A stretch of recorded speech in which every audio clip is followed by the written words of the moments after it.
Okay, so one emergency thing for driving, I have purchased all the stuff that you might need if something happens. I never did have to use it, but you've got something that'll inflate the tire off the battery. I've got battery cables, all kinds of stuff down below. Again, because I got stuck out in the middle of Mississippi and Alabama in a car. So I'm always prepared now.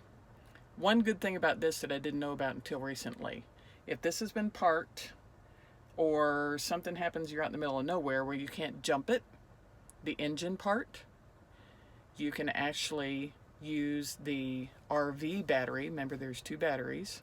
You can use the RV battery to start the engine. I never knew that until the Facebook forums. So right up here where it says emergency, you'll hit that and the engine will start off of the second battery.